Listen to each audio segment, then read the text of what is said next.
एक बार की बात है। एक छोटे से गांव में टॉमी नाम का एक कुत्ता और मिन्नी नाम की एक बिल्ली रहते थे। दोनों एक ही घर में थे, लेकिन हमेशा एक दूसरे से झगड़ा करते रहते थे।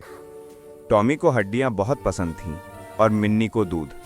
पर जब भी मालिक दोनों को खाना देता, मिन्नी चोरी से टॉमी की हड्डी छिपा देती और टॉमी मिन्नी का दूध पी जाता।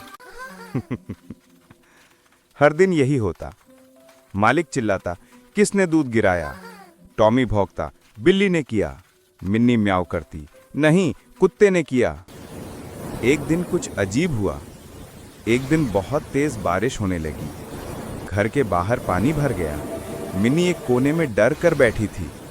अचानक बिजली चमकी और एक पेड़ गिर गया, ठीक मिन्नी के पास।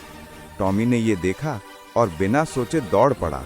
उसने भौंकते हुए मिन्नी को अपने मुंह में पकड़कर सुरक्षित जगह पर पहुंचा दिया। मिन्नी कांप रही थी, पर अब वो सुरक्षित थी। नई दोस्ती की शुरुआत। बारिश रुकने के बाद मिन्नी ने कहा, टॉमी, आज तुमने मेरी जान बचाई। अब मैं तुम्हारी सच्ची दोस्त हूं। टॉमी मुस्कुराया। दोस्त एक दूसरे की मदद करते हैं, झगड़ा नहीं। उस दिन के बाद दोनों ने कभी झगड़ा नहीं किया। मिन्नी और टॉमी एक ही बर्तन से खाना खाने लगे, साथ में खेलते और रात को एक ही बिस्तर पर सोते।